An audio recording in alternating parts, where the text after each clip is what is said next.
3.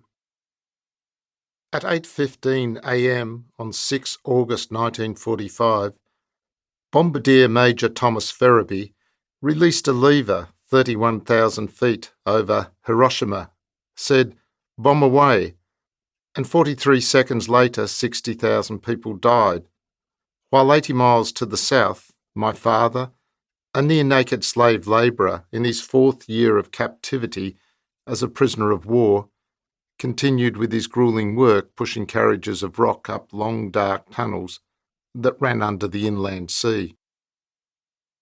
Broken, ill, body and will near the end, knowing only that when in a few months the winter cold returned he could no longer endure and would die, he was unaware that he was now going to live. As my father made his way along the bleak mine tunnel, only very occasionally punctuated with dim electric light bulbs, a fellow Tasmanian POW remarked that it looked like his hometown of Penguin on a Friday night. 4. At the Minehead entrance, where my father and his fellow slave labourers once ran the gauntlet of guards who beat them as they passed, there now stood a love hotel. There was no memorial, no sign, no evidence, in other words, that whatever had once happened had ever happened. There was some neon signage. There was a business that catered for quick, opportunistic sex in tiny rooms that allowed for sexual release and deliberately little else. What remained, or rather what existed, was only the oblivion of pleasure in another's arms, the same oblivion that simultaneously prefigures and denies death, as if the need to forget is as strong as the need to remember, perhaps stronger. And after oblivion, we return to the stories we call our memories, perplexed, strangers to the ongoing invention that is our life.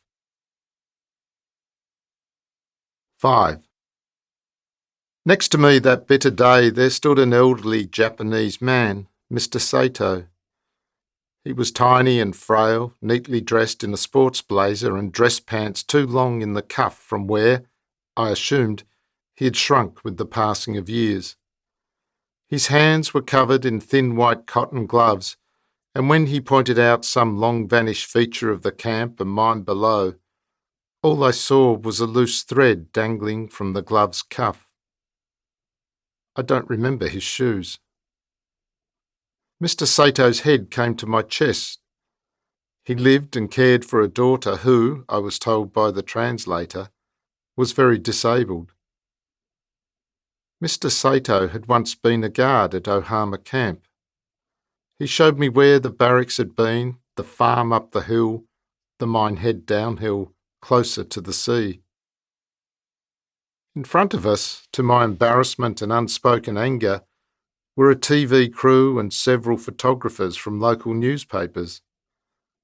I had gone through a series of contacts to be at the Minehead, and somehow the local council had become involved.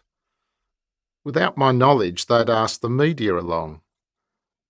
The TV crew and newspaper journalists wanted one thing: Mr. Sato and I embracing, an image of forgiveness, of understanding, of time healing. That would be, I knew, a lie. It wasn't for me to forgive. Does time heal? Time does not always heal. Time scars. Mr. Sato's gloved hand was raised, pointing, the cold world below bisected by an unravelling thread. 6. Earlier that day I'd met local elderly villagers who had been children during the war. I had not wanted to meet them. I felt, how can I put this, ashamed. My shame was perhaps that my return might be misunderstood as vengeance or anger. But I didn't know what my return was. They had been children, and I had not then existed.